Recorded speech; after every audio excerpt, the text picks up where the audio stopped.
কলিহত জীবের দুয়ারে। সকল শাস্ত্র বলছে, জীবকে বলছে যে ভগবানকে বুঝতে হবে। আর ভাগবত শাস্ত্র কেবল তাই বলছে না, তার সঙ্গে তিনি একটি অঘোষিত পূর্বে ভাগবত বলছেন যে হে জীব, তোমার সামর্থ্য নেই ভজার, যোগ্যতা নেই ডাকার, তাই গ্রহণ করো তুমি আমার কথা। তাই ভাগবত কি বলছে যে তোমার ডাকার সামর্থ্য নেই, ভজার সামর্থ্য নেই, তাই তুমি শোনো আমার কথা। তাই তুমি কি করবে? আমার কথা শুনবে।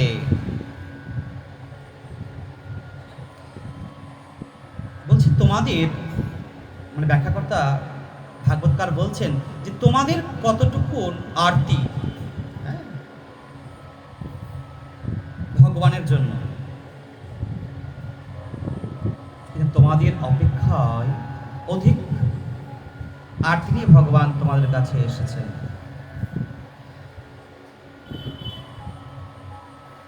আর তিনি তোমাদেরকে আবাহন করছে, ডাকছে। ভাগবত তোমাদেরকে ডাকছে কার কাছে? না তার নিকটে। ভাগবত তার নিজের কাছে ডাকছে। তাই বলছে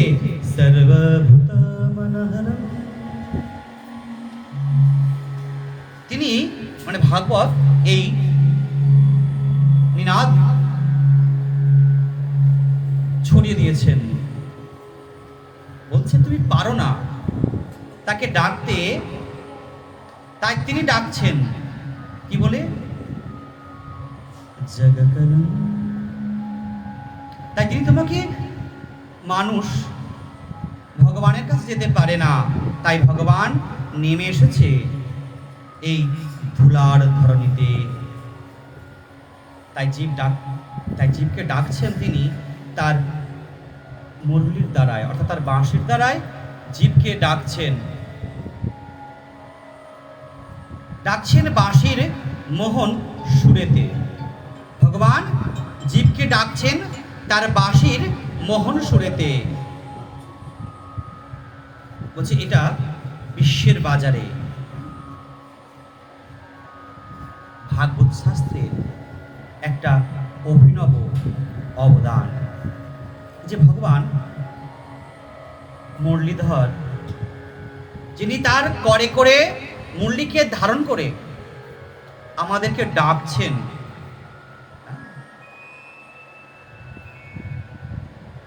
এই নতুন ঘোষণায় শ্রেষ্ঠতর পরিচায়ক আর জগতের দরবারে শ্রীমদ্ ভাগবত শাস্ত্র গ্রন্থের ভাগবত তার আত্মপরিচয়ে বলছেন নিগমং কল্পতরু বিগলিতম ফলম। ভাগবত কি বলছেন তার আত্মপরিচয়? যে আমি ভাগবত, আমি বেদ কল্প বৃক্ষের বিগলিত ফল গলে পড়েছি তার কৃপায়। কার না? বৃক্ষের কৃপায়। যেমন ভাগবত কি, বেদকে কি বলা হচ্ছে না কল্প বৃক্ষ, সেই কল্প বৃক্ষের কৃপায় আমি গলে পড়ছি, নেমে এসেছি এই জগতে, এই ধুলার ধরণীতে।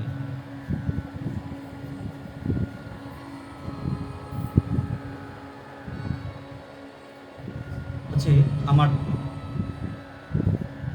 দেবতা অমনি করুণার গোলকধাম হতে, মানে আমাদের যে ঈশ্বর, আমাদের যে ভগবান, যিনি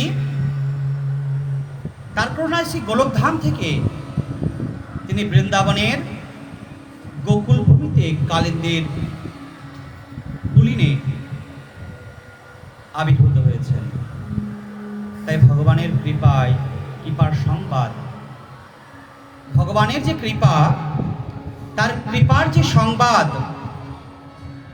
সে সংবাদ ছড়িয়ে আছে শ্রীমদ্ ভাগবতের প্রতি পাতায় পাতায় বা পৃষ্ঠায় পৃষ্ঠায়।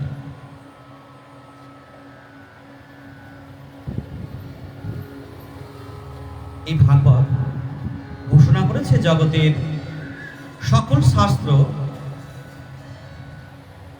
ইতিহাস। এই যে ভাগবত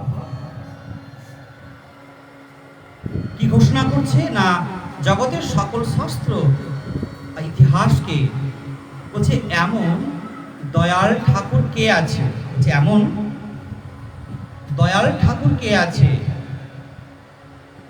এমন দয়াল ঠাকুর কে আছে যার আমরা শরণ নেব, যার আমরা শরণ নেব।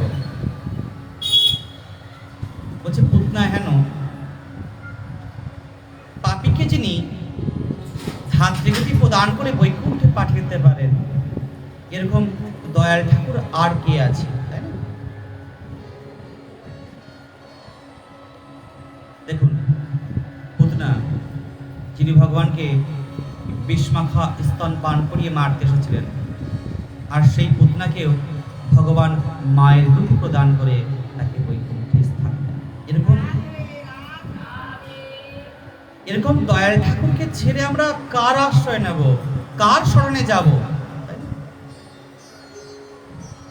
আমরা কি করছি বর্তমান জগতে? এর কাছে ওর কাছে গিয়ে মাথা ঠুকছি, আর এমন দয়াল ঠাকুরকে ছেড়ে দিয়ে আমরা,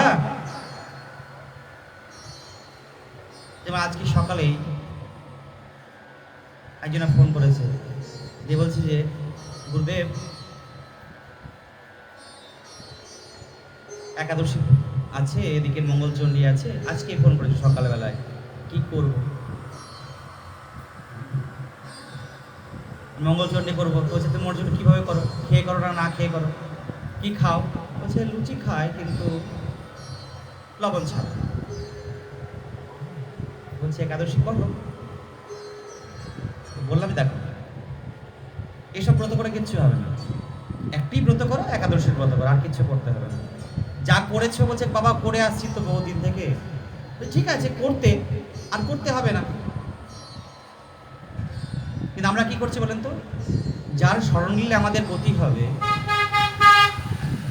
আমরা তাকে ছেড়ে এখানে ওখানে ছুটে বেড়াচ্ছি। নামটি আমার আছে গো দয়া, নামটি আমার আছে গো দয়া, নামটি আমার আছে গো দয়া, নামটি আমার আছে গো দয়া। মাঠে মাঠে গরু চড়াই, মিঠুর রবে তো ফল খাই আমি। মাঠে মাঠে গরু চড়াই, মিঠুর রবে তো ফল খাই। সুতো ধরে পুতুল নাচাই আমি, সুতো ধরে পুতুল নাচাই। নামটি আমার আছে গো দয়া, নামটি আমার আছে গো দয়া। দয়ার মনে যেই জনে রাখে, ছুটে যাই তার কাছে। দয়ার মনে যেই জনে রাখে, একাদশী একাদশী ছাড়া অন্য কিছু না করলেও চলবে। যে এখন দেবদেবী দিকে যদি ডাকা যায় না, তার পরিবর্তে কিছু দিতে হয়। কাকে বলে গুরুদেবীকে বলে পাঠা দিব, কেউ বলে আসাম দিব, কাউকে বলে ডালা দিব, এসবগুলো বলতে হয়। তবে যদি কৃপা করলে করতে পারে, যদি মন প্রাণ থাকে। কিন্তু এমন দয়ালের দয়াল কি বলছে, দয়ালে বলে যেই জনে ডাকে, ছুটে যাই তাহার কাছে।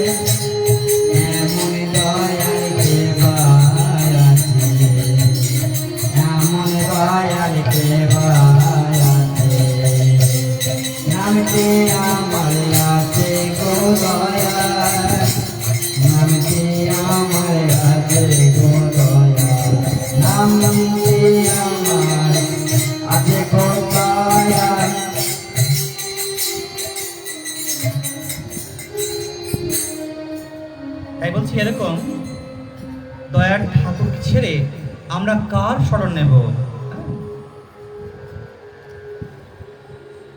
আমরা কার শরণে যাব?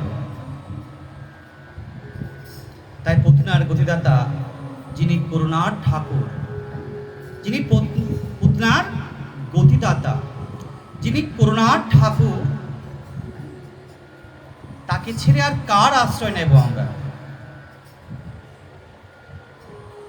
তাই এই কলিতাপ দগ্ধ, মানে আমরা কলিতাপ দগ্ধ ক্ষুদ্র কীটাণু কীট, যে আমরা না নিজেকে নিয়ে বড় অহংকার করি। তাই বলছে যে আমরা কি না কলিতাপ দগ্ধ কীটাণু কীট, মানে কীটের থেকেও নগণ্য আমরা সত্যি। তাও আমাদের মধ্যে অহংকার মেটে না।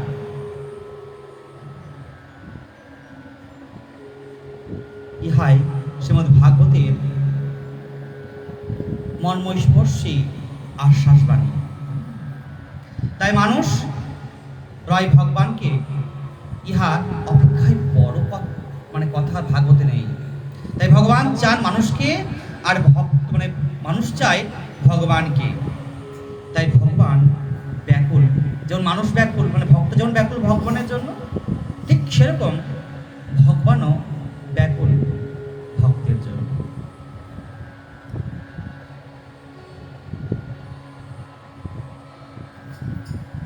আমরা সকলে জানি যে কোনো শাস্ত্র অধ্যয়নের পূর্বে মানে আগে পাঠ হয়, তারপরে মাহাত্ম্য হয়, তাই না? যেমন গীতা পাঠ করলে আগে পাঠ হয়, শেষে আমরা মাহাত্ম্য শ্রবণ করি। কিন্তু ভাগবত মহাপুরাণের ক্ষেত্রে আগে মাহাত্ম্য, পরে পাঠ।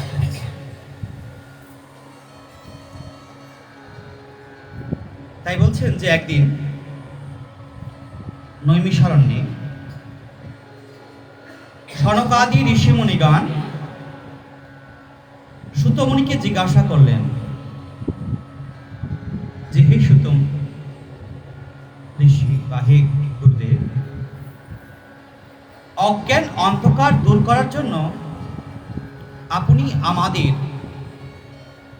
আজ থেকে 5000 বছর পূর্বের কথা এটি, আমাদের বর্তমান উত্তরাখণ্ড, ভারতবর্ষের একটি রাজ্য, নতুন রাজ্য হয়েছে যার নাম হচ্ছে উত্তরাখণ্ড। সেখানে একটি তীর্থভূমি রয়েছে যার নাম হচ্ছে নৈমিষারণ্য, যেটা প্রাচীনকাল থেকে অতি পবিত্র এবং পাবন ভূমি, যেখানে দেবতারা, ঋষিমুনিরা যাগ যজ্ঞ তপস্যা শাস্ত্র অধ্যয়ন আদি করতেন। তো এখানে সনক নামে একজন ঋষি একটি ভাগবত অধিবেশনের আয়োজন করেছিল। যেমন আজ আমাদের যোধগোপাল গ্রামে স্বর্গীয় ছবিলাল কর্মকারের রাধা গোবিন্দ মন্দিরে যেরকম ভাগবত অধিবেশনের সূচনা হচ্ছে আজকে থেকে, ঠিক তদ্রূপ আজ থেকে 5000 বছর পূর্বে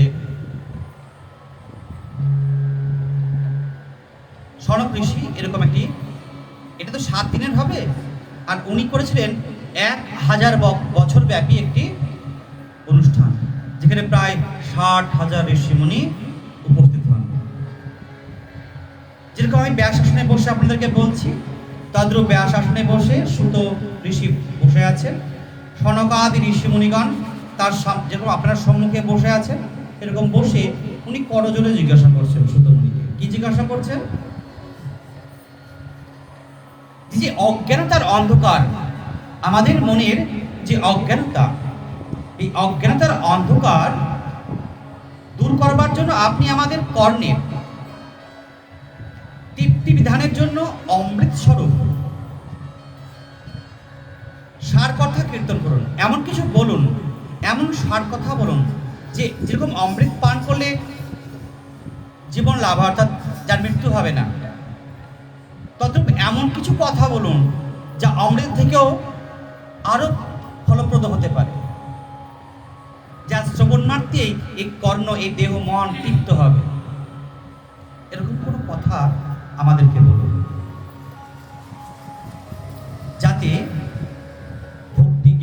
আর বৈরাগ্যের দ্বারা যেভাবে বিবেকের বিকাশ লাভ হয় এবং সকল প্রকার মায়ামোহ হতে বৈষ্ণবগণ মুক্ত হন, তা আমাদের কাছে বলুন। বলছে এমন কিছু বলুন, মানে এমন অমৃত কথা বলুন যা কর্ণ দয় তৃপ্ত হবে। আর কি হবে? যে আমাদের দেহের মধ্যে জ্ঞান, বৈরাগ্য আর ভক্তির উদয় হবে। আর বৈষ্ণবগণ যে মোক্ষ বা মুক্তি কামনা করে, এরকম বিষয় আমাদের কাছে বলুন। তাই কলিকালে জীব প্রায়শই, এই কলিযুগে আমরা জীবরা প্রায় আসরিক স্বভাব সম্পন্ন। কথাটা সত্য না মিথ্যা বলুন তো? আমরা আসরিক স্বভাব সম্পন্ন, তাই না? সত্যি তো আমরা অসুরের মতন আচরণ করি, বাড়িতেও করি, রাস্তাঘাটেও করি। অসুরদের মতন তারা যেমন আগের যুগে দেখতেন না, মানুষকে কামড়ে কামড়ে খেত, বকাসুর, তারপরে রিম্বা কত আছে, তাই না? তো আমরা তো সেরকমই জীবনযাপন করছি। আসরিক আহার ছাড়া আমাদের দেহের তৃপ্তি হয় না। অর্থাৎ তামসিক আহার। আমরা এইভাবে জীবনযাপন করি। তাই বলছে যে প্রায়শই আসরিক স্বভাব সম্পন্ন এবং নানা যাতনায় ক্লিষ্ট, মানে আমরা এই যে যেভাবে জীবনযাপন করছি, পশুর মতন জীবনযাপন করি, তামসিক ভাবসম্পন্ন আমরা। এর জন্য কি হয় না, আমরা ক্লিষ্ট, মানে কষ্ট ভোগ করি। এবং এইসব জীবকে পরিশুদ্ধ করার উপায় কি? মানে সনক ঋষি সমস্ত ঋষির হয়ে সুতমুনিকে জিজ্ঞাসা করছেন যে এই যে জীবগণ, এদের পরিশুদ্ধ কি করে করব? এই পরিশুদ্ধ করার উপায়টা কি? সেই উপায়টা আমাকে বলুন। ভজ হরে মন শ্রীনন্দের নন্দন অভয় চরণর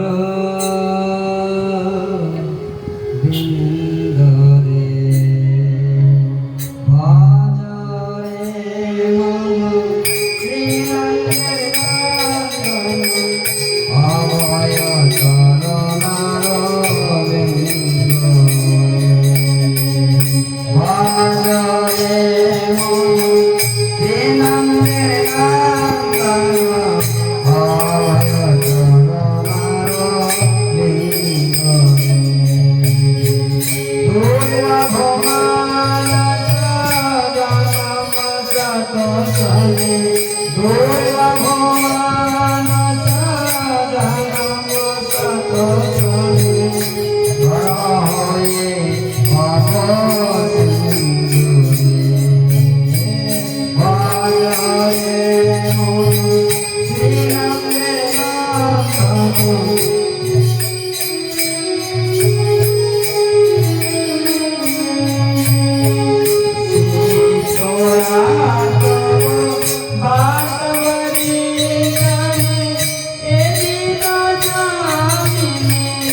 উত্তরে সুতমণি বললেন, জন্ম মৃত্যু এই যে আবর্তন, জন্ম মৃত্যুর যে আবর্তন, এই আবর্তন হতে উদ্ধারকারী সকল সিদ্ধান্তের সার কথা আমি বলছি, আপনারা মন দিয়ে শুনুন। তাই সুতমণি ঋষির উত্তর তখন বলছেন যে আমি আপনাদেরকে এই জন্ম মৃত্যুর যে চক্র, যে আবর্তন, এর হতে উদ্ধারকারী সকল সিদ্ধান্তের কথা বলছি, শুনুন। শ্রীমদ্ ভাগবত, শ্রী ভগবানের স্বরূপ, এই যে ভাগবত গ্রন্থ, যার আলোচনা আগামীকাল থেকে আরম্ভ হবে, এই ভাগবত হচ্ছে ভগবানের স্বরূপ। ভাগবতটা কি বললাম? যেমন আমাদের মন্দিরে বিগ্রহ রয়েছেন না, উনি আর ভগবানের স্বরূপ। তদ্রূপ ভাগবত গ্রন্থটাও ভগবানের আরেকটি বিগ্রহ বা স্বরূপ। এটা কি বাঘময়, উনি যেমন দারুময় বিগ্রহ, আর ইনি হচ্ছে আমাদের বাঘময় বিগ্রহ। তাই ভক্তি করে পূজা হলে পূজকের যেমন সকল কামনা পূর্ণ হয়, তাই না? যদি আমরা ভক্তি করে ভগবানকে নিত্য পুজো করি, ধূপ দেব দিয়ে, নৈবেদ্য আদি ভোগ রাগ দিয়ে, তাতে কি হয়? যেমন আমাদের মনস্কামনা পূর্ণ হয়, তাহাতে যেমন কোনো সংশয় নেই বা প্রশ্ন নেই। তাই শাপগ্রস্ত মানে অভিশপ্ত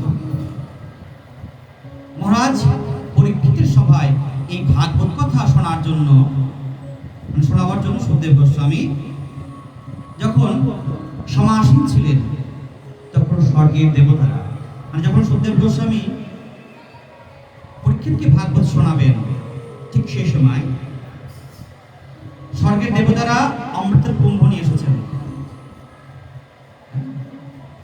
আর বলছেন যে আপনি এই অমৃতের কুম্ভ গ্রহণ করুন।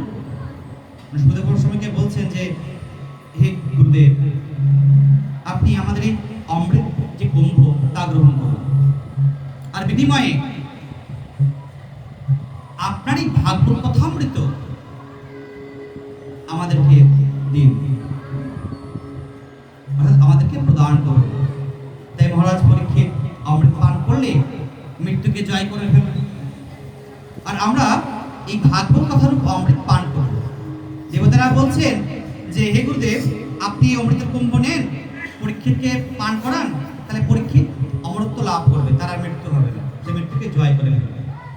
এই যে কথামৃত তা আমাদেরকে প্রদান করুন, আমরা ইহা পান করে তৃপ্ত হই। তাই বলছেন যে কাঁচ স্বরূপ এই সংসারটা কি না কাঁচের মতো। এই সংসার যে সংসার আমরা রয়েছে কি বলছে না কাঁচের মতো। আর এই ভাগবত কথা মণি হীরামণি আমরা বলি না মূল্যবান বস্তু। তাই সুখদেব গোস্বামী পাদ দেবতাদের কথা শুনে হাসলেন আর তাদেরকে ভক্তিহীন দেখে কথা অমৃত প্রদান করলেন না।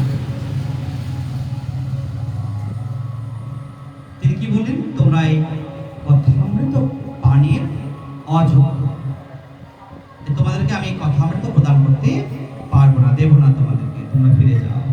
সেই কারণে এই শ্রীমদ্ ভাগবত গ্রন্থ, এই যে ভাগবত কথা অমৃত যা দেবতাদের কাছেও দুর্লভ, বুঝতে পেরেছেন?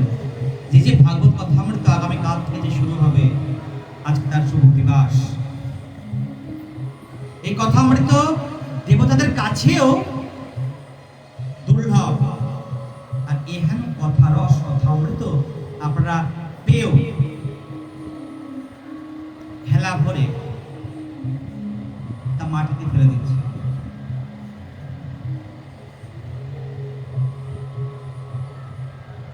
তাই বলছে যে সকল শাস্ত্র একদিকে আর ভাগবত শাস্ত্র অন্যদিকে। যে নিজ মাহাত্ম্য সকল সাধনের অপেক্ষা ভাগবতী বড়। যত সাধনা রয়েছে, যত সাধন বস্তু রয়েছে, তার মধ্যে সর্বশ্রেষ্ঠ হচ্ছে শ্রীমদ্ ভাগবত মহাপুরাণ। তাই মুনি ঋষি চমৎকৃত বলেন, যখন সুত ঋষি নৈবিশরণ্যে এই কথাগুলো বলছেন, তখন সেখানে উপস্থিত সমস্ত 60,000 ঋষিমুনি অবাক হয়ে গেলেন, চমৎকৃত বলেন। তখন তারা সিদ্ধান্ত দিলেন যে কলিযুগে ভাগবত শাস্ত্র পাঠ এবং শ্রবণ কি হয়, তৎক্ষণিক মোক্ষ প্রাপ্ত।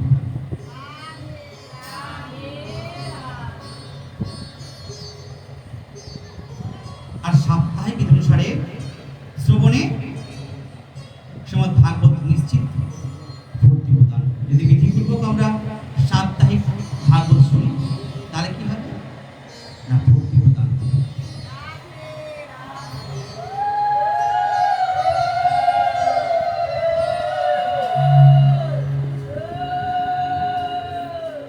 এমনভাবে বলবেন যেন আপনাদের বাণীগুলো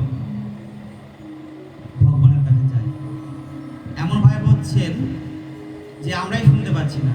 জয় শ্রী রাধে।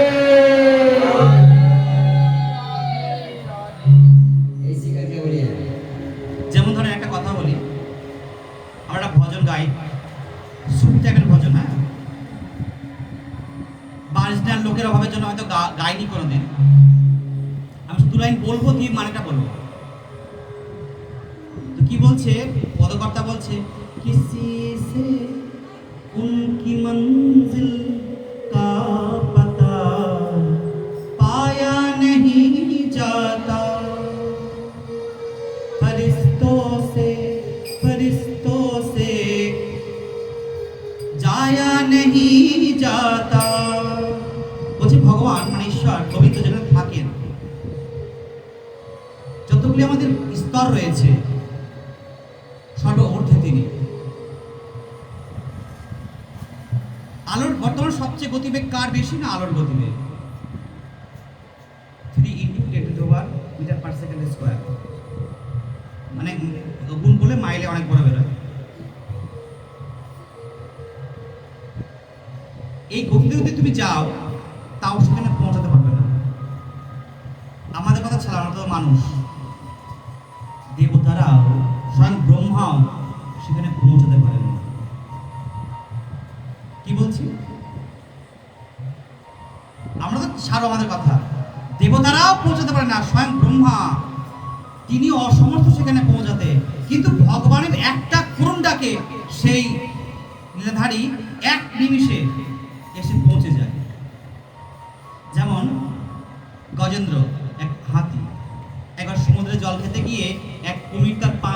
ছিল, খুব চেষ্টা করেছে, আমি তো বলবান, খুব চেষ্টা করেছে। এরকম করতে করতে তো 1000 2000 বছর পাড়িয়ে গেছে, তাও কিন্তু লড়াই থামে না। যখন তিনি দেখছে আর আমার প্রাণ বাঁচবে না, তার স্ত্রী পুত্র অনেক চেষ্টা করেছিল বাঁচানোর, কিন্তু পারেনি। তারা ভাবলো যে আর স্বামীকে বাঁচাতে পারবো না, তাই তারা সবাই ফিরে চলে গেল। যখন দেখছেন যে আর আমার গতি নেই, তখন সেই সরোবর থেকে একটি পদ্ম ফুল সুর দিয়ে তুলে এক পা তুলে ভগবানের দিকে উঠিয়ে দিয়ে বলছে, হে গোবিন্দ, তুমি ছাড়া আর আমার গতি নেই। এই যে বলা মাত্র ভগবান, মানে আমার হরি হ রয় হসি বা রয় দুটি যাই বলেন, বলা শুধু হটা বলেছে, রি বলতে যাবে, ভগবান হাজির। বুঝলেন? এসে সেই কুমিরকে বধ করে এই গজকে উদ্ধার করলেন। যেখানে কি বলছে যে ডাক পৌঁছায় না, আলোর গতিবেগে যদি বলেন তাও পৌঁছাবে না, শব্দের গতি তো অনেক কম। তবুও ভগবানের ভক্তের করুণ ডাক পৌঁছে যায়। যেমন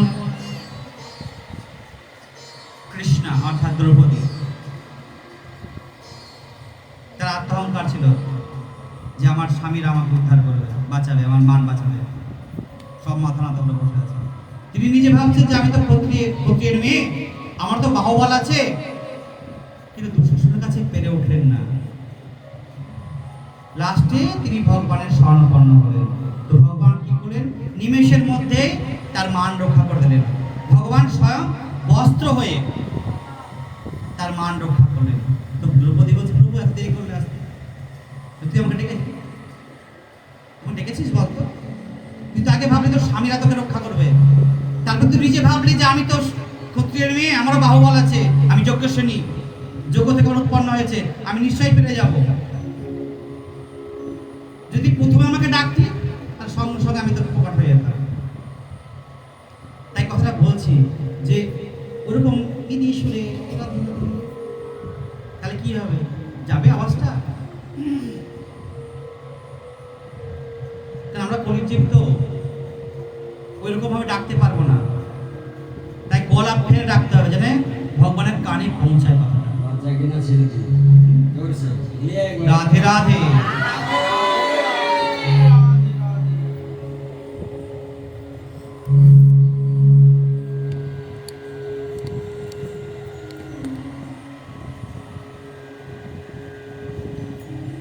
শ্রী বিষ্ণুমূর্তি ভাগবত যদি কেহ পাঠ করে হয়ে ভক্তিযুক্ত, অথবা শ্রবণ করে শ্রদ্ধা সহকারে, অবশ্য বৈকুণ্ঠ লোকে সেই লাভ করে।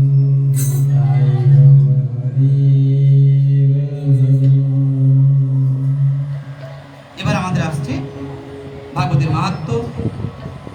ভাগবতের দুটি মাহাত্ম্য, মোট 6টা অধ্যায় রয়েছে এর মধ্যে। স্কন্দ পুরাণের অন্তর্গত ভগবত পুরাণে আছে, বিভিন্ন রকম মাহাত্ম্য আছে। তার মধ্যে যেটি করছি এটি হচ্ছে দুটি মাহাত্ম্য, যেটা 6টা অধ্যায় মোট রয়েছে। প্রথমটার নাম হচ্ছে ভক্তি দেবীর নাটক সংবাদ, আর দ্বিতীয়টার নাম হচ্ছে ধুন্ধকারীর উপাখ্যান বা গৌকর্ণের উপাখ্যান বলি আমরা। একদিন সনকাদি ঋষিমুনি বদ্রিকা আশ্রমে দেবশরণকে দেখলেন যে তিনি বড় চিন্তিত, বিমর্ষ। তখন তাকে জিজ্ঞাসা করছেন যে দেবশ্রী, আপনি এরকম কেন? আপনি বড় চিন্তিত মনে হচ্ছে, কারণটা কি? তখন বললেন যে প্রভু, আমি পৃথিবীতে ভ্রমণ করতে গেছিলাম। আমি গয়া, কাশী, পুষ্কর, প্রয়াগ আদি সমস্ত ভ্রমণ করলাম, কিন্তু আমি মনে শান্তি লাভ করতে পারলাম, মানে সন্তোষ মনের মধ্যে না। আমি সব তীর্থ ভ্রমণ করলাম, কিন্তু আমার মনে শান্তি পেল। আমি দেখলাম যে পাপের সহায়ক কলিযুগ, পাপের সহায়ক কলিযুগ পৃথিবীকে পীড়ন করছে। বলছে অর্থহীন রোগাতে দুঃখ ভোগ করে সাধুগণ এই সময় বেদ বর্জিত, সন্ন্যাসীগণ রমণী গ্রহণ করে আছে। এই আসতে দেখবেন বর্তমান সমাজে অনেক বৈষ্ণবী আসলে, যারা কিন্তু অবৈষ্ণব অর্থাৎ অসম্প্রদায়। দেখতে প্রায় আমাদের মতনই তিলক করেন, আমাদের মতনই কণ্ঠে মালা পরেন, মুখে রাধে রাধে নাম, জয় বিদ্যায় জয় গৌ সব বলে। আমরা ভিক নিয়েছি, আবার কি বলেন যে আমরা সন্ন্যাসী। সাথে করে একটি করে বা দুটি করে রমণী নিয়ে ঘুরে বেড়ান, একটা এই বগলে একটা এই বগলে। কি বলেন না, ভজন শুন ভজন শুন। সে কিন্তু তাকে বিবাহ করে না, সেই পুরুষ সেই স্ত্রীকে বিবাহ করে না, সাথে নিয়ে ঘুরে বেড়ান। একটি নারী পুরুষের যার সম্পর্ক হয় সবটাই হয়। তাই বলছেন ভাগবতে যে এই কলিযুগে সন্ন্যাসীগণ রমণী গ্রহণ করেন। প্রত্যেক গৃহে স্ত্রীদের প্রাধান্যটাই বেশি, যার জন্য সংসারগুলো কলহে ভরপুর। এভাবে কলিযুগ কি দেখছেন দেবশ্রী নারদ আর চলে যাচ্ছেন যমুনার ধার ধার বৃন্দাবনে। মানে দেবশ্রী নারদ এই দৃশ্যগুলো কলির যে ভয়াবহতা, কলিযুগের যে ভয়াবহতা, সেই ভয়াবহতা দেখতে দেখতে তিনি যমুনার ধার ধার যেতে যেতে তিনি বৃন্দাবনে পৌঁছালেন। এবং পৌঁছে একটা আশ্চর্য দৃশ্য দেখলেন। কি না, একটা সুন্দরী যুবতী, 16 বছর বয়স তার, এবং দুইটি অচেতন বৃদ্ধের পাশে বসে ক্রন্দন করছেন, কখনো বা সান্ত্বনা দিচ্ছেন, আর মাঝে মাঝে কাঁদছেন।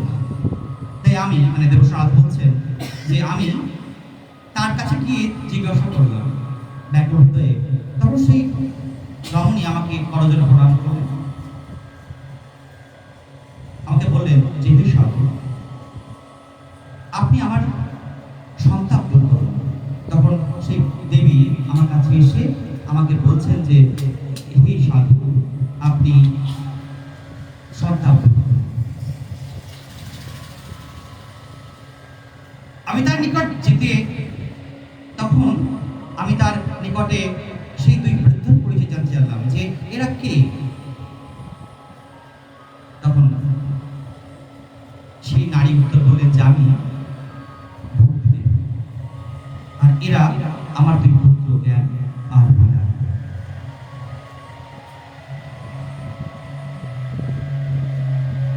তাই কালবশে এরা জরাগ্রস্ত, কালের প্রভাবে এরা জরাগ্রস্ত। তাই আমার অন্তরে সর্বদাই দুঃখ দুঃখ। তাই ভক্তিদেব বলছেন যে হে সাধু, হে দেবশিকা, তাই আমি বড় দুঃখিত।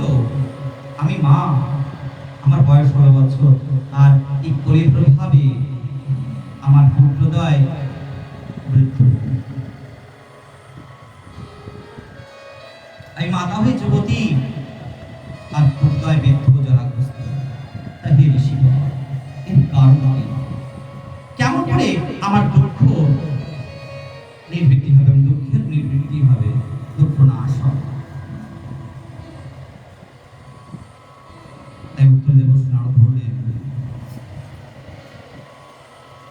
যে হে দেব, যোগ তপস্যা লুপ্ত হয়েছে। এই কলিযুগে যোগ এবং তপস্যা লুপ্ত হয়েছে। সকলে অসুরের মতন আচরণ করে চলছে। কি হয়েছে এই যুগে না, যোগ আর তপস্যা লুপ্ত হয়ে গেছে। মানুষ অসুরের মতন জীবন যাপন করছে। সাধুদের দুঃখের শেষ নেই। যারা সত্যি কলিযুগে সাধু ব্যক্তি, তাদের দুঃখের শেষ নেই। দুষ্টিরা আনন্দে থাকে। হে মাতা, তোমাকে সকল বিষয়জনিত মানে বিষয়জনই ত্যাগ করেছে। বলছে, এ বৃন্দাবনী জ্ঞান বৈরাগ্যের আগুন। বলছে, হে দেবী, হে মাতে, তোমাকে সবাই গ্রহণ করলেও তোমার পুত্রদাতা জ্ঞান আর বৈরাগ্যকে গ্রহণ করছে না। তাই জরা উভয়কে ধরে রেখেছে। বলছি জরা তাই জন্য তোমার দুই পুত্রকে ধরে রেখেছে। যখন শ্রীহরি মঠধাম ত্যাগ করে বৈকুণ্ঠে চলে গেলেন, তখন কলি রাজ ধরায় নিজের প্রভাব বিস্তার করলেন। যেদিনকে ভগবান দাপত্য লীলা সমাপ্ত করে বৈকুণ্ঠে চলে গেলেন, সেদিন কলি মহারাজ তার প্রভাব বিস্তার করেছেন। তখন রাজা তার প্রতি দয়া কি হয়, যে মহারাজ পরীক্ষিত ক্রুদ্ধ হন যখন শুনলেন যে এরকম একটা ঘটনা ঘটে, কি যে কলি দ্বারা ধর্ম হলো শাসিত। তাই মহারাজ পরীক্ষিত ক্রুদ্ধ হয়ে তাকে বিনাশ করতে গেলেন, আর কলি তার চরণে পড়ে গেলেন মহারাজ পরীক্ষিত। তখন রাজা তার প্রতি দয়াবান হয়ে তার গুণ বিচার করে তাকে বিনাশ করলেন। মানে ধর্মকে তিনি প্রহার করছেন, ধর্মকে মানে এক পদ বিশিষ্ট এরকম একজন বৃষ উদ্ধার ধর্ম, আর তাকে এই কালরূপী মানে এই যে কলিরূপী যে জম রাজা স্বরূপ তাকে প্রহার করছে। আর মহারাজ পরীক্ষিত দেখতে পান এবং তাকে তখন বধ করতে গেলে এই কলি তার চরণে পড়ে যান এবং তাকে তিনি বধ করেন না। তপস্যা সমাধি বা যোগ দ্বারা যে সকল লাভ করা যায় না, হচ্ছে তপস্যা যোগ দ্বারা যে সকল ফল লাভ করা যায় না, কলিতে কেবল হরির নাম সংকীর্তনে সেই সকল অনায়াসে লাভ হয়েছে।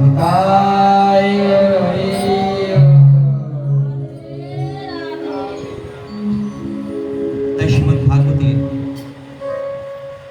সার এখন বিনষ্ট, বীজশূন্য হয়ে তুষারের মতন পড়ে রয়েছে। অর্থের লোভে বিপ্রগণ ভাগবত কীর্তন করেন। এখন উগ্র পাপ কর্মকারী দিকে তীর্থে বাস, যারা তীর্থে বাস করছেন পাপিষ্ট ব্যক্তিগণ, কি না উগ্র পাপ কর্মী বা কর্মী, সেই কারণে তীর্থের সার ধীরে ধীরে বিনষ্ট হচ্ছে। যে বৃন্দাবনে মাছ মাংস হতো না, আজ মাছ মাংস মুরগি সবই হয়, জানেন, লোককে লোককে। কদিন আগে একটা ভিডিও দেখছিলাম যে হাড়গোড় ফেলে রেখেছে। তাহলে এই হচ্ছে বর্তমানে তীর্থের অবস্থা।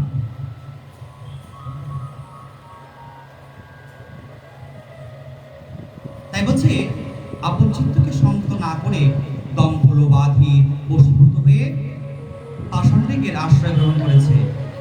আর শাস্ত্রাভ্যাস না থাকায় ধ্যান ফল নষ্ট হয়ে গেছে।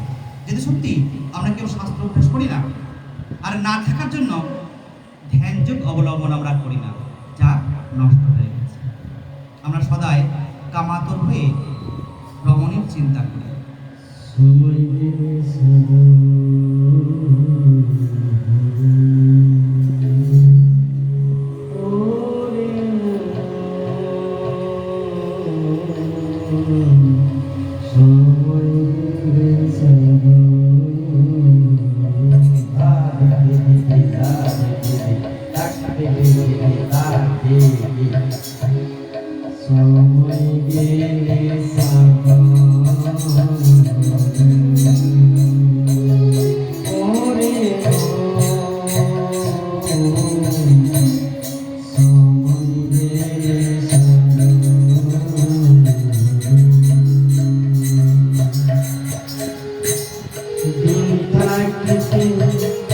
দুনিয়ার কর্ম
আমাদের দশাটাই এরকম, সময়টাকে অতিবাহিত করে দিচ্ছি, খেয়ে শুয়ে দিন কাটাচ্ছি, কিন্তু সাধারণ ভজন করছি না। সেই কারণে এটা বাউল গীতি নয়, এটা যে লালন গীতি। দুঃখ করে লালন নিজের চরিত্র দিয়ে জগৎকে শিক্ষা দিয়েছেন। সময় গেলে সাধন হবে না।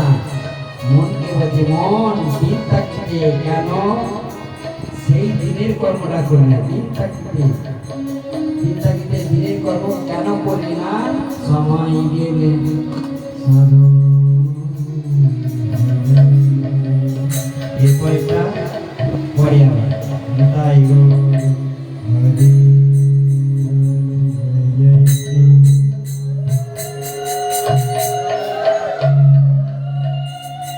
আর কি বলছে যে সম্প্রদায় অনুগত বৈষ্ণব বর্তমানে প্রায় দেখাই যায়। সব অসম্প্রদায় যুক্ত গুরুদেব রায় বেশিরভাগ ঘুরে গেলেন। এবারে বলবে দীক্ষা হয়েছে, বলবে হ্যাঁ শিক্ষা গ্রহণ করেছেন। কোন শিক্ষা সেটা বলেন না। এরকম অসম্প্রদায় বৈষ্ণব বা গুরুদেবদের সঙ্গে বর্তমানে প্রভাবটা বেশি। তাই যাবতীয় বস্তু সারাংশ বর্তমানে সর্বত্রই নষ্ট হয়ে গেছে। ইহাই কলিযুগ ধর্ম। এই ব্যাপারে অন্য কারো দোষ নেই। তাই দেবস্নারদ এমন বাক্য শুনে ভক্তিদেবী বললেন যে তিনি বেশ সুন্দর হলেন। তারপর বললেন যে হে দেবস বা হে দেবেশ, আজ আমার পরম সৌভাগ্য যে আমি আপনার দর্শন লাভ। তাই বলছেন, আপনার ন্যায় সাধুগণের দর্শন এ জগৎ সর্বসিদ্ধি।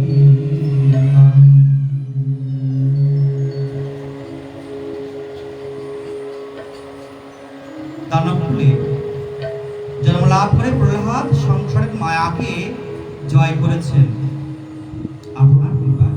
ভক্তিদেবী বলছেন যে হে দেবেশ, হে দেবেশ, দানবকুলে জন্মগ্রহণ করে প্রহ্লাদ আপনার কৃপায় এই সংসারের মায়াকে জয় করেছেন। ধ্রুব বনে গমন করলেও তিনি ভগবানের কৃপায়, আপনার দ্বারাই পাবে তিনি ধ্রুবলোক লাভ করেছেন। ধ্রুবকে তিনি দীক্ষা দিয়েছিলেন। যখন 5 বছরে ধ্রুব চলে যান এবং সেই মন্ত্র জপ করে তিনি ভগবানকে লাভ করেছেন মাত্র 5 বছর বয়সে। তিনি ধ্রুবলোক লাভ করেছেন এবং সকল মঙ্গলের আপনার যে সকল মঙ্গল রয়েছে তা আপনার কৃপাতেই। আপনি সকল মঙ্গলের আধার। আপনার চরণে আমার সশ্রদ্ধ। তাই ভক্তিদেবী দেবস্নারদকে প্রণাম করছে, হে দেবেশ, সব আপনার কৃপায়। তাই বলছে সাধু সঙ্গ বৈষ্ণবের কৃপা।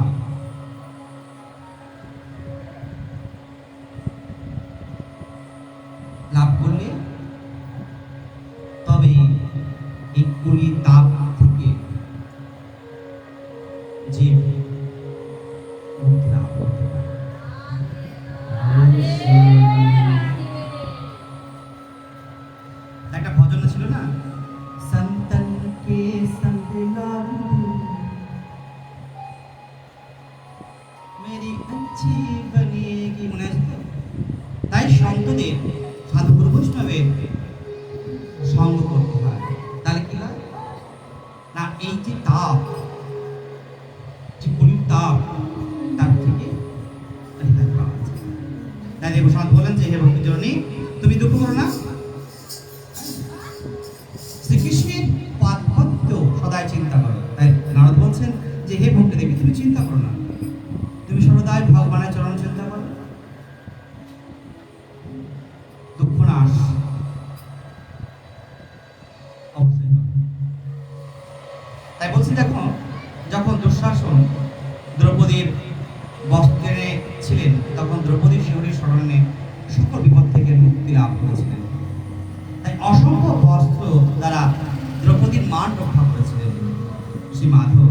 তাই হে বালিকে, দেবসেনার ভক্তদেবীকে বলছে যে হে বালিকে, সত্য, ত্রেতা, দাপর যুগে জ্ঞান বৈরাগ্য ছিল মুক্তির উপায়।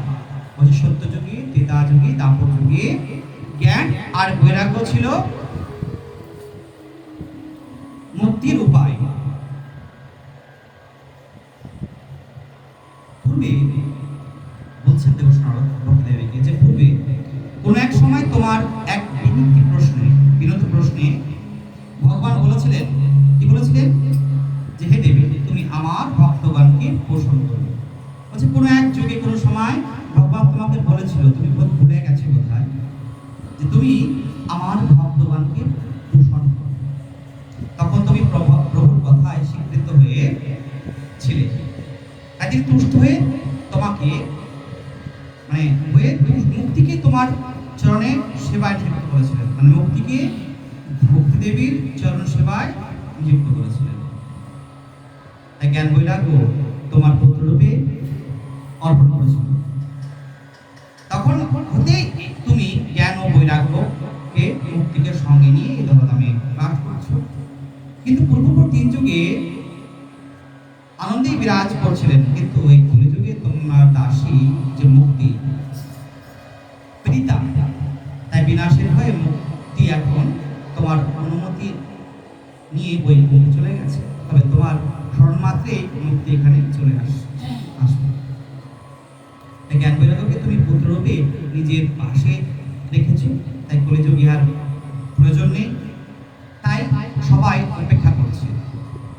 পরিচর্যার অভাবে এই জ্ঞান আর বৈরাগ্য যেন বৃদ্ধ প্রায় হয়ে গেছে। আগামীকাল 6টা থেকে পাঠ শুরু হবে। আপনারা দয়া করে আসবেন। বেশি রাত্রি হয়ে গেছে, আপনারা বিরক্ত হচ্ছে, বুঝতে পারছি, কিন্তু ভাগ্য আগেই বলে দেওয়া আছে, ভাগ্য দম্ভিত কথা সেবন করতে হলে বিরক্ত করার জন্য। ঠিক আছে, তো কাল থেকে 6টায় শুরু হবে। আপনারা অবশ্যই এখানে 5:30টা পরিচর্যার মধ্যে এসে হাজির হয়ে যাবেন। ভাগবতের যে প্রারম্ভে যে ভাগবত কীর্তন আছে, সেই ভাগবত কীর্তন শ্রবণ করতে হবে, তবেই কিন্তু মন প্রাণ বসবে ভাগবত। রাধে রাধে। তাই দেবসেনার কি করলেন, তার ভক্তদেবের দুঃখ নিবারণের জন্য তিনি উপায় জন্য পদের আশ্রমে গেলেন এবং সেখানে চতুষ্পদের কাছ থেকে উপায় জানলেন। তখন চতুষ্পদে বললেন যে সাপ্তাহিক বিধি অনুসারে কি ভাগবত শ্রবণ করানো হয়, তাহলে অনায়াসে এদের জড়াগ্রস্ততা এবং তখন দেবসেনারও এই ভাগবত কথা জ্ঞান বৈরাগ্য শোনালে জ্ঞান বৈরাগ্য পুনরায় তাদের অবস্থান ফিরে পান।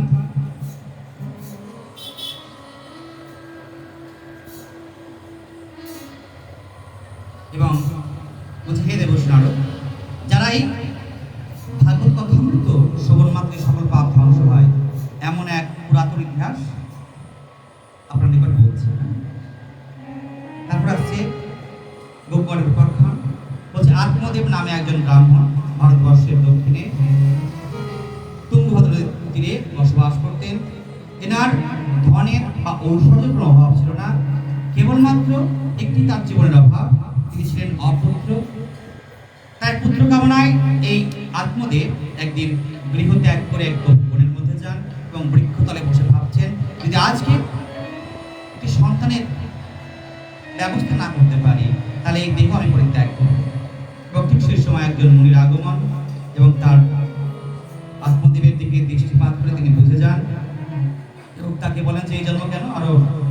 ভাবি জন্মেও তোমার পুত্র সন্তান লাভ হবে না। তখন তিনি বলেন যে যদি আপনি আমার পুত্রের ব্যবস্থা না করে দেন তাহলে এখানে আমি দেহত্যাগ করবো আর আমার মৃত্যুর কারণ আপনি হবেন। আত্মদেবকে অনেক চেষ্টা করলেন কিন্তু আত্মদেব কিছুতেই বুঝতে চাইলেন না।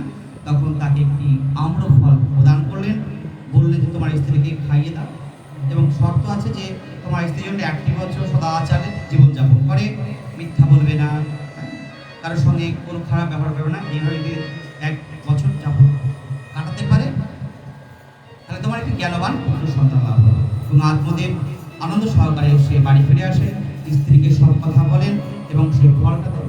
আত্মদেব যত সরল সৎ, তার স্ত্রী কিন্তু তার বিপরীত, কুটিল স্বভাব।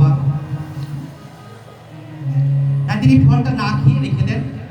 গ্রামের অনেক মহিলাকে জিজ্ঞাসা করেন যে কি করবো, কেউ বলে যে খা, কেউ বলে না না খাস না, কি না কি হবে, কেউ বলছে আরে ফল খেলে কি আর গর্ব।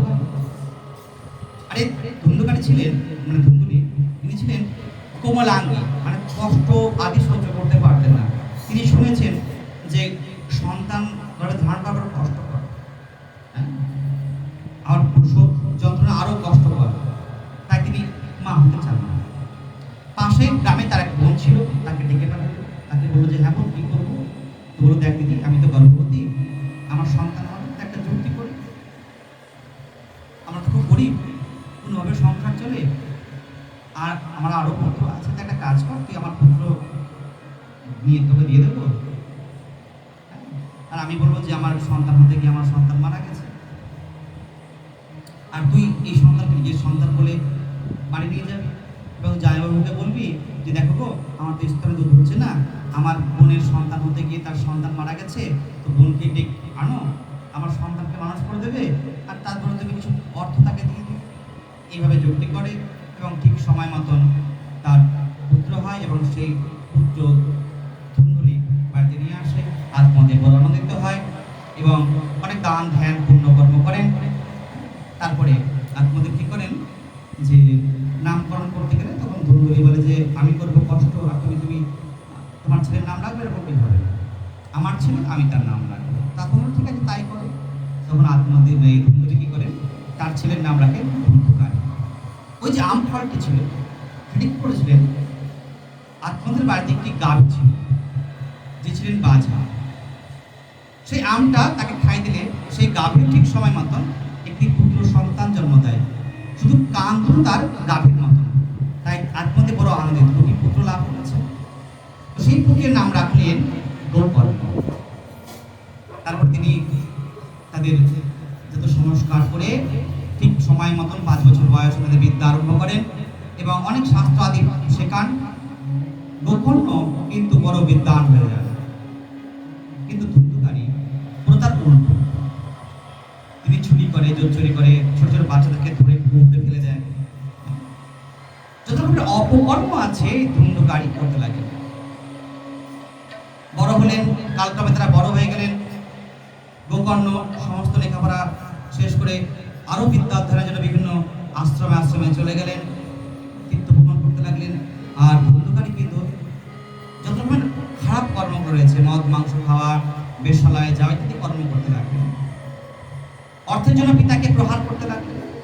তাই পিতা বড় দুঃখিত হলেন। তাই গোকর্ণকে চিঠি লিখলেন যে বাবা কি করা উচিত। তিনি বললেন যে পিতা, তুমি তো সংসারে অনেক কিছু করেছো, এবার নিজের জন্য চিন্তা করো। তাই তুমি সর্বস্ব ত্যাগ করে গোবিন্দের ভজন সাধনে নিজেকে নিয়োজিত করো। এবং এই আত্মদেব তখন কি করলেন না, গৃহ ত্যাগ করে ভগবান সেবার জন্য বনে গমন করলেন। ধুন্দুকারী তার মা ধুন্দুলিকে প্রহার করলে, ধুন্দুলি সহ্য না করতে পারে তিনি আত্মহত্যা করেন, বাড়ি ঘর ফাঁকা হয়ে যায়। এবং তিনি তখন কি করেন, এই ধুন্দুকারী কি করেন, 4 জন বারবার তাকে বাড়িতে নিয়ে আসেন, মানে বেশিকে বলা হয়। এবং একদিন এক রাতে তারা যুক্তি করে এই ধুন্দুকারীকে বধ করে সেই গৃহের মধ্যেই তাকে পুঁতে দেয় এবং সমস্ত ধন সম্পদ নিয়ে তারা বেরিয়ে যান। গোকর্ণ শুনলে পরে তার শ্রাদ্ধবাদী করে গয়াতে পিণ্ড দিয়ে বাড়ি ফিরে যখন প্রবেশ করবে, ঠিক সেই সময় এই ধুন্দুকারী বিকট রূপ ধারণ করে তার সামনে প্রকট হন এবং তখন তিনি বলেন যে ভাই, আমি আর এই প্রেম জন্য সহ্য করতে পারছি না, তাই এর মুক্তির উপায়। তো তখন বলছেন গোকর্ণ, দাদা আমি তো তোমার জন্য শ্রাদ্ধ করেছি, পেট গয়াতে গিয়ে তোমার পিণ্ড দিয়ে এসেছি। বলছে শত শত বার উপায়তে প্রেম দিলেও আমার উদ্ধার হবে না। তো ভাই তোমার পণ্ডিত নিশ্চিত আমার মুক্তির উপায় করতে হবে। তখন তিনি সমস্ত ব্রাহ্মণ বৈষ্ণবদের দিকে বললেন যে এমন কি উপায় আছে যা করলে আমার দাদার পেতনি থেকে মুক্তি লাভ হবে। তখন বলা হয় যে একটি উপায় আছে, তুমি সূর্যদেবকে জিজ্ঞেস করো। তখন গোকর্ণ ধ্যানে বসেন এবং সূর্যদেব কিছু তাকে তার দর্শন দিচ্ছেন না। তখন তার তপে বলে দাঁড়ায়, তার গতির উত্তর করে তখন সূর্যদেব তাকে দর্শন দেন এবং তাকে বলে যে তুমি যদি সাপ্তাহিক ভাগবত পারায়ণ করো তাহলে তোমার দাদা পেতনি থেকে মুক্তি লাভ হবে। তখন গোকর্ণ এরকমভাবে ব্যাসবেদী স্থাপন করে সেখানে তিনি ভাগবত সপ্তাহ করেন এবং সমস্ত ব্রাহ্মণ ঋষিমুনি গ্রামবাসী সকলে যখন শুনলেন যে ভাগবত কথা হবে সকলে ভিড় করলেন এবং সর্বশেষে একটি 7 ফিট বিশিষ্ট বাঁশ পাতা ছিল, যার ছিদ্রে নিচে একটি ছিদ্র ছিল, যেখান দিয়ে ধুন্ধুকারী আত্মারূপে কিন্তু বায়ুরূপে তিনি প্রবেশ করেন।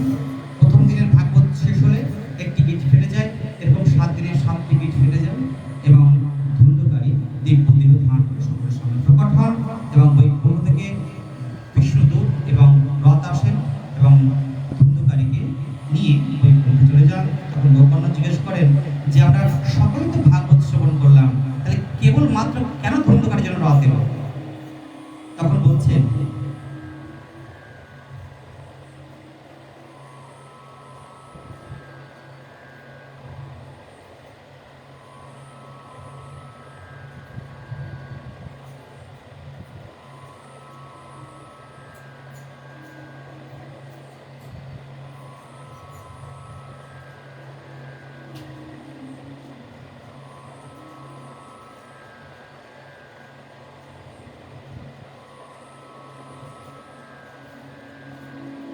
যে শ্রবণী বৈষম্য হেতু বৈষম্য ফলেতে সকলে সমর্থ নহে বৈকুণ্ঠ লভিতে। বলছে ধুন্ধুকারী যেভাবে শ্রবণ করেছে সেভাবে তোমরা শ্রবণ করো। যে যেভাবে শ্রবণ করবে ভাগবত, যে যেভাবে শ্রবণ করবে সে সেইরূপ ফল লাভ করবে। তাই ভাগবত শুনতে গেলে কি করতে হবে? এক মন হয়ে ভাগবতের দিকে মনকে রাখতে হবে। আমি বারবার বলি আপনাদেরকে যে আপনারা মন সবসময় ভাগবতের মধ্যে রাখবেন, কিন্তু কি করেন বলেন? এসে গল্প করেন, অন্য চিন্তনে মনকে সংযত রাখেন, তাহলে কি করে উদ্ধার হবে? ভাগবত শোনার যে পূর্ণ ফল তাহলে কি করে লাভ করবে? এবং যারা যারা আজকে শুরু করলেন 7 দিন তাদেরকে আসতে হবে, 7 দিনই পূর্ণ কথা শ্রবণ করতে হবে।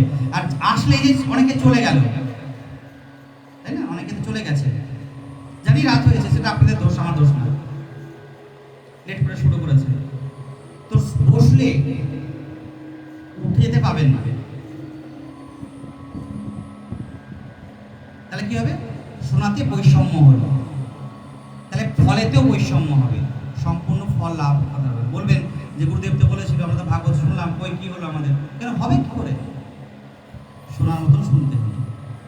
যেরকম ধুন্ধুকারী শুনেছিল বলেই সে উদ্ধার হয়েছে, কিন্তু আমরা তো ফাঁক রেখে দিচ্ছি, তাহলে কি করে হবে? এই যে এসেছেন, বসলেন, কিন্তু আমি জানি যারা যারা গেল ঘরে বসে টিভি দেখছে, সিরিয়াল দেখছে, মানে সিরিয়াল টাইম হয়ে গেছে, তো সিরিয়ালটা দেখতে হবে।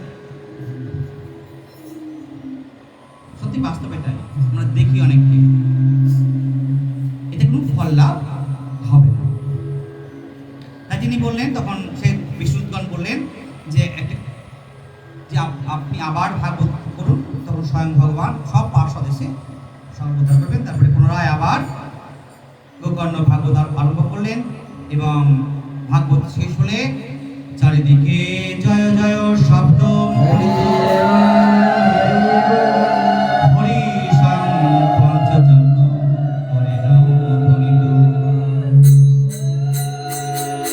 তারপর শ্রীহরি গোকর্ণকে আলিঙ্গন করলেন এবং আপন স্বরূপ প্রদান করলেন।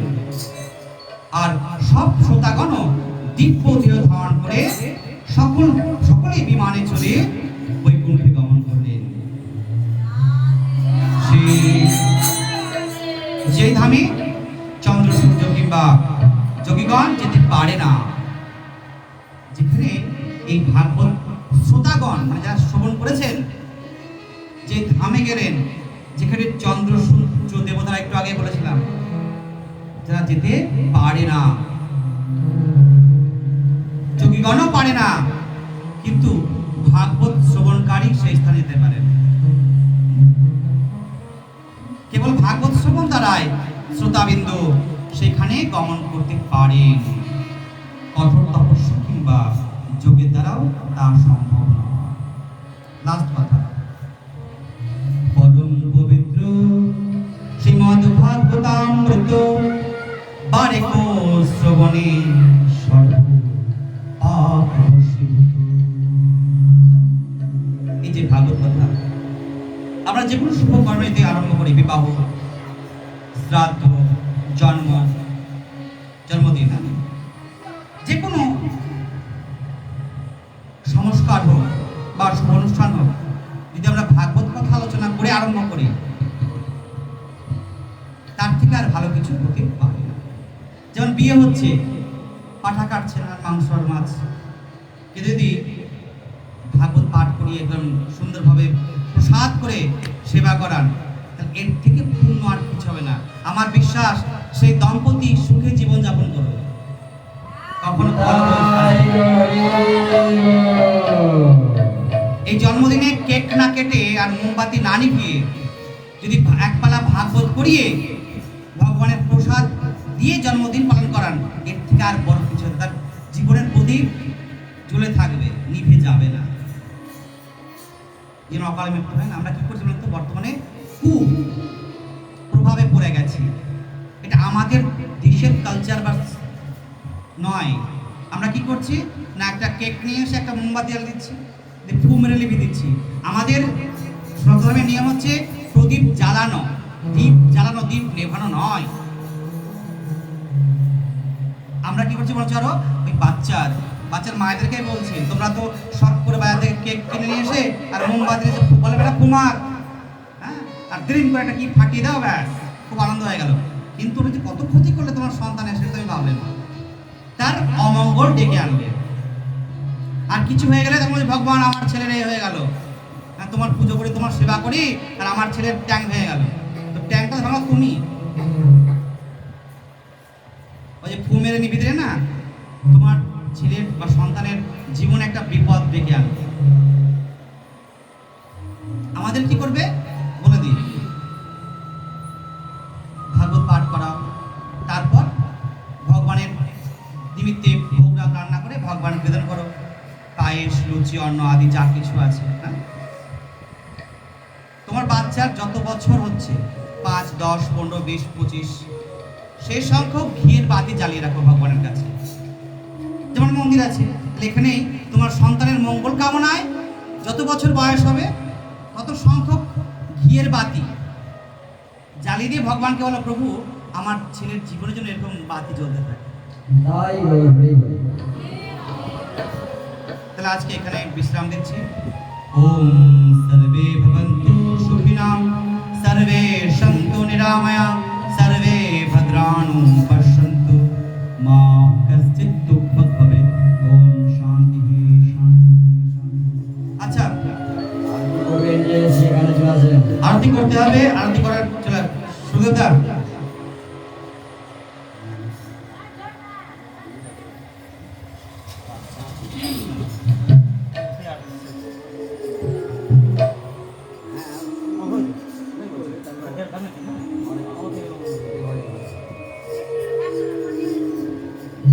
আরতিটা করেন তাহলে, হ্যান্ডটা একটু বন্ধ করে ধূপ নিয়ে আসুন, ধূপকাঠির জন্য। জয় জয় রাধে কৃষ্ণ গোবিন্দ, জয় জয় রাধে কৃষ্ণ গোবিন্দ, জয় জয় রাধে কৃষ্ণ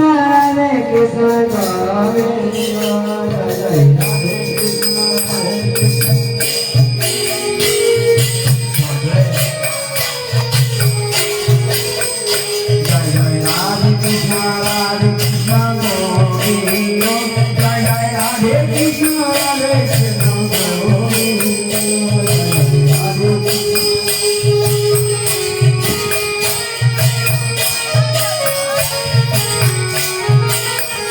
রাধে গোবিন্দ রাধে গোবিন্দ রাধে রাধে গোবিন্দ রাধে গোবিন্দ রাধে গোবিন্দ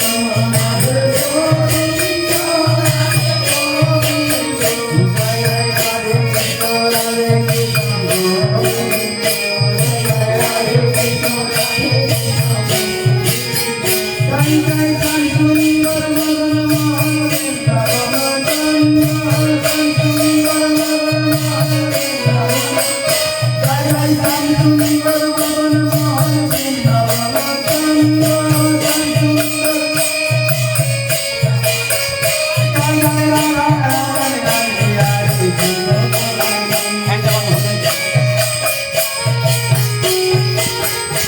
জয় রাধা রমন রাধে রাধে কৃষ্ণ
Bye.